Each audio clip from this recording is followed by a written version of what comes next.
Been here since day one. Welcome to the Mia Allman Show, right here on CRR, as we give you a little bit of everything. I'm your host, Master Coach Lady Mia, bringing you a powerful and in-depth conversations on health and wellness, self-discovery, culture, to embracing your best life. Let's journey together to find balance, empowerment, and inspiration in every step. Mia, welcome. How are you? I'm doing wonderful, Brother Lewis. How are you?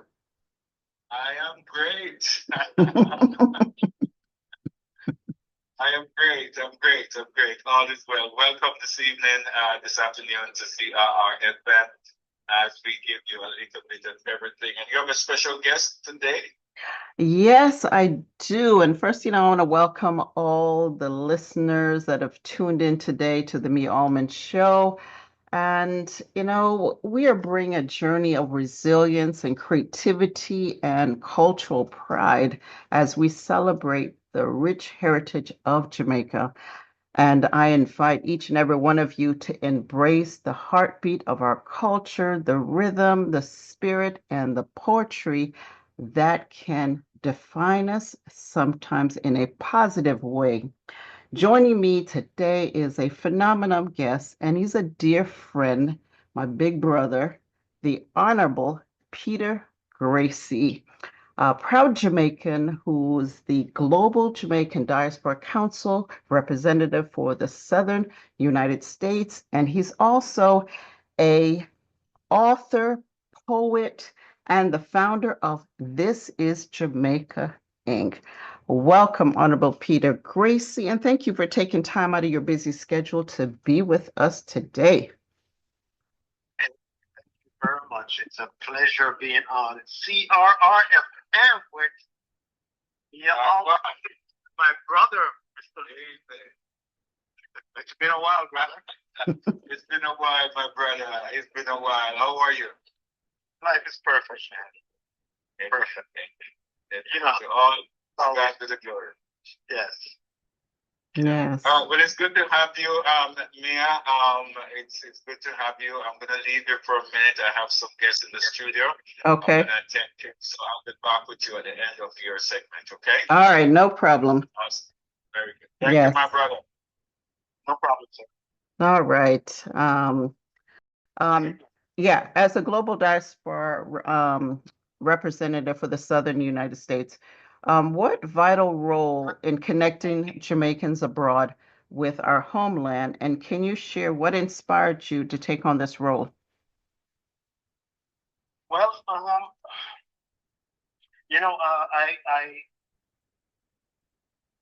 first off, I'm Jamaican, and I'll always be Jamaican. I consider myself, yes, we are, our forefathers maybe from Africa, but I was born in Jamaica, so I know Jamaica.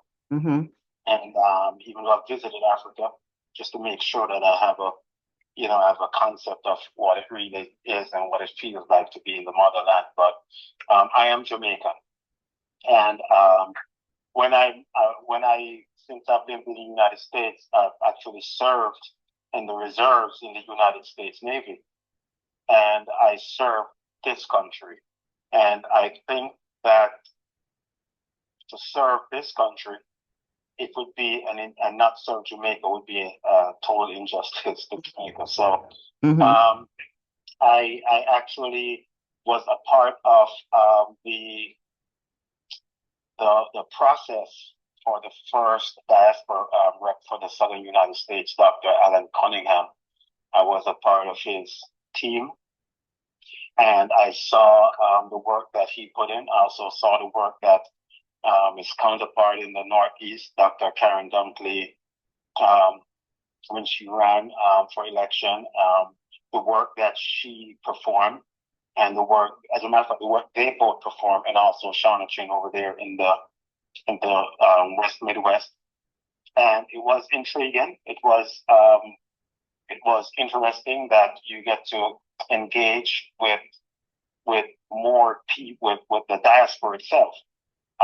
Prior to that, I knew about the diaspora and all that, but I didn't know in detail how how inclusive it would become once you get into that role, how engaging and different people you meet and the different organizations that you get involved with, the different projects that you jump on, the people that you meet, which is even more important than anything else. You meet some, a lot of wonderful people in the diaspora, and you get to interact with them, you get to speak with them, you get to hear about their journey, you get to share insights, and you get to have meaningful conversations, and you get to actually connect with them back to Jamaica with the Ministry of Foreign Affairs and Foreign Trade, and and get resolutions for certain endeavors that they've been trying to work on, and they've been having issues and things like that. You get to connect organizations together and match organization with people in the diaspora, and just to serve the country, and it's just a wonderful experience. So that was the driving force right there for me, just to meet a lot of people and help, and just help your country, empower people. Yes. And we definitely, thank you for that, for, keeping us updated, what's going on in Jamaica, and also, to our Jamaicans here in the United States as well. So we do appreciate that. Now, what are some of the challenges and accomplishments that you're most proud of, as you're closing out 2024, that you can, look back in 2025 and say, wow, I did this, or I've overcome this particular challenge or challenges? Well, there were quite a few challenges as far as diaspora engagement. Um, Most of the challenges were actually I found, which is working across the board with different organizations and with our own people. It I found a lot of disheartening uh, issues where to, to engage with quite a few of our own became challenging. And what I found was, you know, a lot of people, they don't listen to understand. They listen to respond, and a lot of people don't know that you have to. There's times are changing, or times have changed, and change is constant, and you can't always do things the same way. Yes. You have to adjust. You have to evolve, because changing every day, the evolution of that is real. Now you have times with artificial intelligence coming along, and it's the forefront of things right now, the baseline of a lot of technology, and people are still trying to do things the same old way. So just to get people to adjust themselves. The beautiful thing that came out of this, though, is when you meet those older folks who you know that you have to be, you become a part of their journey. And you can actually hold their hands and say, hey, let me try to help you to do this and to do that. Basically, for example, I've met people here in the diaspora where they've been in the United States for over 50 years and they don't have their papers together, and just to help them to get those things together, or point them in the right direction, or get companies like Integrated Diaspora Services to come to the United States, to come to the South, and to actually help these individuals to get their paperwork together, so that if something should happen and they pass on, all their assets can go to the correct place. And a lot of people don't think about that. Yeah. So, and a lot of people don't think that they see everyone else dying around them, and they don't think that they will die, But life is fragile. You can drop dead tomorrow, That's true. The encouragement to get everything in order, get your properties in order, get whatever it is, your papers, your families, and all that. Getting individuals in the United States who didn't know that if they are of Jamaican descent or Jamaican heritage, they can become they can get their dual citizenship, things like that, And just to get those across, it's been very challenging because they've heard information before from others where no man, you can't get your dual citizenship or you can't do this thing. So setting the record straight was a challenge to across the board. Not only that, but also finding ways. What was one of the most challenging is finding ways to help people to get work done with the consulate when they can't even travel to the consulate. And that communication. The good thing about it, we have a consulate that actually communicates. So while there's challenges there, the support was there, but there are other factors that plays a role where you just won't get the support at all, or it just doesn't work out the way you expected it to work. For example, I've been still trying to fight to get a honorary consul in the Central Florida region because the Central Florida region is growing like crazy with Jamaicans, Yes. People moving from the north, move from the West Midwest. If you take a look at just Lake County alone, it used to be considered country. Now it's not country anymore. Nope. It's there's Fortune 500 companies moving in.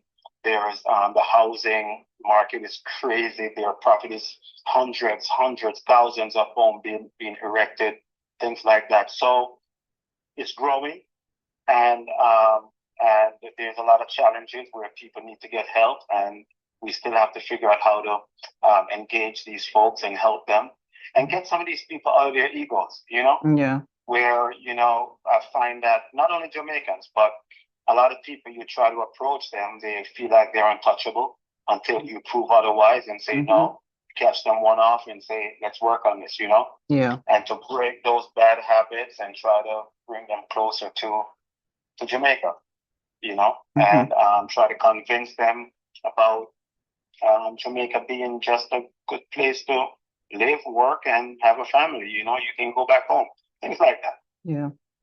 And definitely, getting things in order, because again, 2025, we don't know what's coming. So again, folks, if you're listening, get them papers, whatever you need to, and get them taken care of, as trying times are coming ahead. And, we still have to kind of hope for the best, that our new administration does what needs to do, in order for the people and the citizens here in the United States. I think we're going to be all right. I don't see it as it's just another thing. Yeah.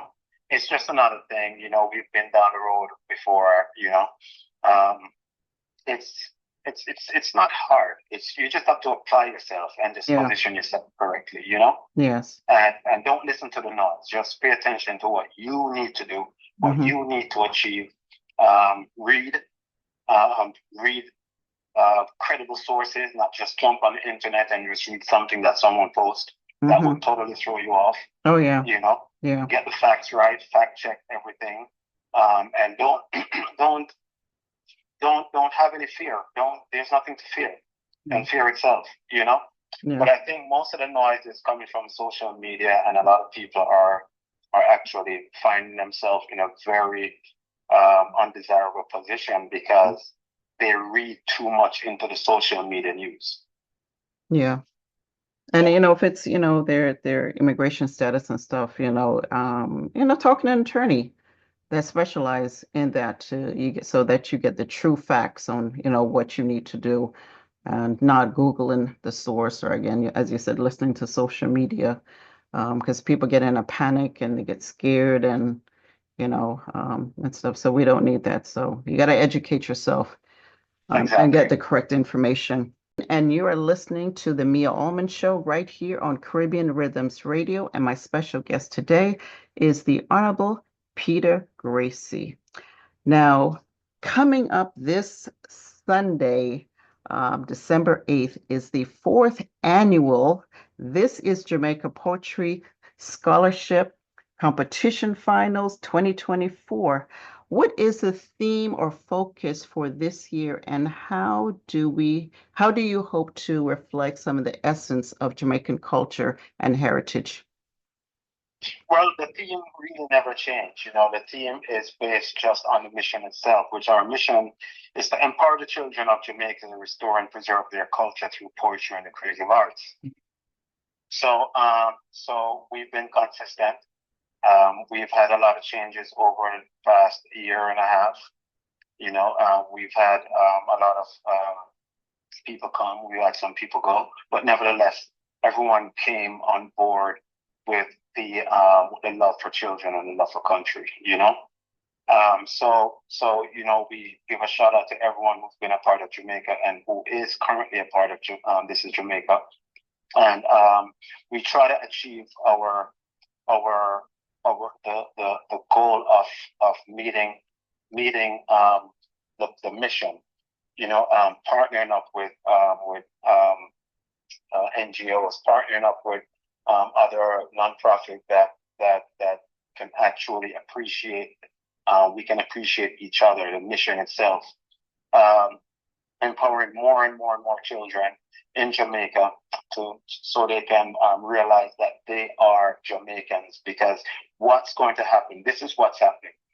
I've gotten a lot of questions from people all the time saying, why do you use the same poem? Why don't you let them write their own poem? And why do you do this? And why do you do that? Da, da, da, da, da. Well, the idea behind that is this. We have an original poem. And it's not because I wrote it. Someone had to write it. If it wasn't me, it would have been someone else. Yeah. The idea is this. I've been touting AI for years. I used to be a project manager over at FPNL doing cloud solutions, VMware cloud solutions. And I've been working with AI from the beginning. And the thing is, if we should tell a child right now to write their own poem and all that, we don't know if we can't figure out the plagiarism on that. We can't figure out if AI wrote it for them. Mm-hmm. We can't, and we're going to be judging poems on stuff they didn't write. We don't know these things. We can't tell. You've seen images with AI. Yeah. Talking. You don't even know it's real or not. Mm-hmm. So you got to have that original thing that you can judge them because it's correct. It's right. So and the poem itself actually it gives a sense of purpose. It gives a sense of Jamaican pride. It gives a sense of, if I leave Jamaica, I know who I am. If you read the poem and you follow the stanzas in the poem, each part introduces the person. It has the middle piece that embodies the person, and it has the last portion that says, "If I die, take me home." Mm-hmm. So it's a full-bodied poem that gives these kids substance of who they are. Without these things, you're not going to have the next Miss Lou. You're not going to have the next Masteram. You're not going to have the next Black Elves. You're not going to have these people. Everyone is doing what they can do, and we're just playing our little part. And I think our little part is very, very important as a piece of the puzzle. So I think we're on the right track, and we're actually achieving these our mission. And we have a wonderful team who's it's just an amazing team who's always making sure that things happen the way it should, and these kids are rewarded the way they should, and everyone takes pride in actually just loving to see the kids perform their rendition of this poem, and to prove that fact is we get title sponsors each year who wants to be a part of this. No one wants to spend their money on something that doesn't work. So it's proven that it works, and we're on the right track, and I think we're meeting all our goals, and our mission is being met. Yes, and I'm so honored to be a part of This is Jamaica. And of course, last year, the Jamaican American Association was the title sponsor. So it's such a good um, foundation that is created because no poetry, it helps our young people, even older people, in so many ways. A way to express themselves, or whether they're going through any kind of challenges or trauma and can't talk about it. This is a way that they are able to express themselves through words. And when we were a part of last year for the first time, doing the judging and, watching the videos, just the creativity of these children were such amazing, that, tears came down, emotions came out. I was like, oh, and even this year, watching some of them, I was like, wow, these kids are stepping up their game. So I'm definitely excited for what's coming. Now, as far as the scholarship program, support the development of young poets, what opportunities will these finalists have beyond the competition? Well, if you follow, that's a very good question because if you follow what's been happening, our last winner, Marcia Dale of Norman Gardens, Mm-hmm. you know, first off, a very simple gesture that we do each year is we try to have a mural in the school. And the thing about it, if you can imagine a 9-year-old child walking the school ground and there's a mural of her on a wall saying that she's an ambassador and she's a winner and she's seeing herself, just that idea of her thoughts that empowers her. Mm-hmm. She's going to do her best in that school because now she's on a pedestal, and we don't leave them alone. If you notice, we had an opportunity to have Marcy Dale to even perform for the First Lady of Jamaica, Yes. at the Jamaica Pegasus. Yes. So for her to even be in that crowd, and we took that opportunity. I went to Jamaica just to make sure that happened, and just for just that alone. Now imagine these kids walking down the aisle seeing Marcia on the wall. Or if they're in Redwood, they're seeing Marion Morgan on the wall. They want to be her. Mm-hmm. They have something that they're now looking forward to. They have something that they want to achieve. The thing is, if a child doesn't know what they want to do by age 7 or 8, or at the latest 9, they're going to have a very difficult time in going forward because 73% of children who goes to college, when they graduate college, they actually do something different from what they went to college to study. So that's a lot of wasted money, a lot of wasting time, a lot of wasting effort and all that. So if we can develop a sense of belonging and a sense of need, and they know exactly what they want to do, what they want to achieve from these young age, because they now can think critical and they can put things together. They can actually, they have something of substance to hold on to before someone goes on there, before they go out there and someone put a gun in their hand or whatever. Yeah. Our aim is our goal is just a little piece of the puzzle, just one little tiny piece of the puzzle. We're not here to solve crime or solve the whole thing, but we're here to advance the resolutions for certain things like crime and poverty. And when we touch on poverty and food, if you look at our partnership program, it may seem very simple when we're involved in it. But when you look at it, Bofana went out there and started these agricultural bags for Redwood, and now they're planting their own food. Yeah. I mean, who does that? You don't really see these things happening. And as simple as it sounds, if you're one of those parents or you're one of those child or that teacher who goes to that school, it makes a big difference in their lives. Oh, yeah, definitely. Well, we got a few more minutes before we close out. So real quick, I know this year we had like 80 students and 50 schools in 14 parishes that entered this competition. Tell us a little bit about the process for the winners and the prize, and tomorrow what we're going to see, some of the MCs, the judges, as they watch live tomorrow.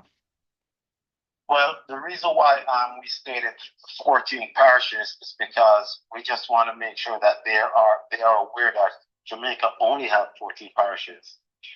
You know, so it's the entire Jamaica. Yeah. Kids from every parish entered. Why? Because it's important and because they see it as something as important. So the prizes, the best visual rendition, there's criteria that they have to, for instance, diction, how they bring out the culture, things like that. And the first place winner will receive $1,000. The second place winner will get 500, and the third place winner will get $250. The winning school will receive $500 that goes toward their cultural program to help these kids who can't afford to. The reason why we do that portion is because there's a lot of kids who they want to enter the JCDC competition, things like that, and they can't because they lack resources, Yeah. So we give the school like $500 towards a cultural program, so resources can be available for kids to get an opportunity to enter those programs. So we're not only promoting this in Jamaica, we're promoting the culture itself, so they can go do other things. Out of the top three, we normally scale down to 10, the top 10. And with the 7 who didn't make it, they normally get consolation prizes. We'll announce that tomorrow, so they're all winners. And then there'll probably be a standout child who an organization will probably see and want to do something for them. And then our ambassadors goes to Jamaica and meet with the kids and the parents and the teachers and hand out the prizes. And, it's just history from there. This year, it will be live on Jamaicans.com. A good friend of mine, Xavier, from my alma mater, Jamaica College, he allowed us to use that platform, which, Jamaicans.com is the biggest Jamaican platform on the planet. And so we'll be on Jamaicans.com tomorrow at 7 p.m. And we'll also be on YouTube/ThisIsJamaica, YouTube.com/ThisIsJamaica, for those who are not on Facebook. So it'll be a wonderful experience. We have celebrity judges. Again, like Xavier Murphy, we have a wonderful author and poet, Judith Falloon Reed, who will be a celebrity judge. We have Donald E. Raymond and Maxine Comer from the Louise Bennett Coverley Heritage Council. We have international dub poet Malachi Smith, and yes, we have our Sophia Nicholson, who is our ambassador chair. She's also an actress and a media personality, and Dr. Andrea Thorpe, who's a retired pediatrician. And those last two has been there from day one. We also have our title sponsor, Lorraine J. Smith. We have to always give her a big shout out to making this year happen, as we did with Jamaican American Association on Central Florida last year, who sponsored us. And we also have to give a shout out to DMR Media, who will be making sure that the production is right. So we kind of stepped it up this year, and we're just looking forward to a wonderful time tomorrow. Awesome.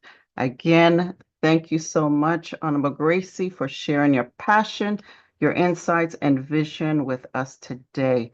Your work is a testament to the resilience and brilliance of our Jamaican spirit. To our listeners, remember to tune in tomorrow, this Sunday, December the 8th at 7 p.m. Eastern Time for the 4th annual This is Jamaica Poetry Competition Scholarship Finals 2024. Again, you can watch on Facebook at Jamaicans.com and on our YouTube channel at This is Jamaica. Let's celebrate the voices of our children that carry our culture forward through poetry. Until next time, I am Master Coach Lady Mia signing off. Walk good, stay strong, and let your light shine. Join us again next Saturday at 2:30 p.m. Eastern Time for real stories that inspire real change. This is Jamaica. This is my country.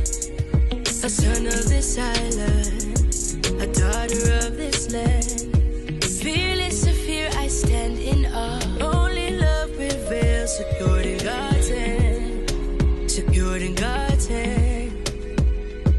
This is Jamaica.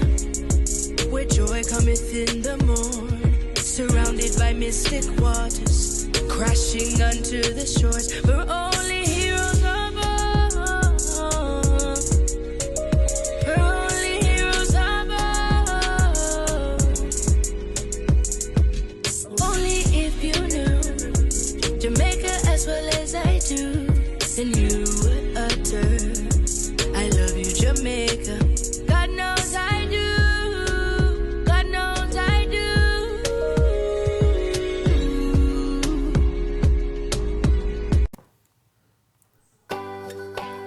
Hey, this is your girl Sophie G, your real sister from the Sophie G Show, and I am giving a shout out to KUO Magazine. They're dedicated to promoting a greater level of wellness in all of us. Yes, they bring out that glow. Caribbean Under One magazine features different cultures and personalities of both men and women from within our own communities, sharing biographies and their personal stories and challenges, even their secrets as to how they overcame the toughest obstacles they faced, with the hope of inspiring others. Caribbean Under One magazine gives back, and they acknowledge by honoring the ribbon of Survivors 365 by bringing awareness to those who have overcome and struggled with chronic illnesses and conditions. They inspire. KUO encourages and reminds us all of the true importance of having that glow in all our lives, a greater level of wellness. This is your girl Sophie G, your real sister, who promises to always keep it real. For me not lie, I'm not try. And I say, get your subscription today. Just log on, tell your friends, tell your family to join in and become a member, to subscribe to KUOmagazine.com today.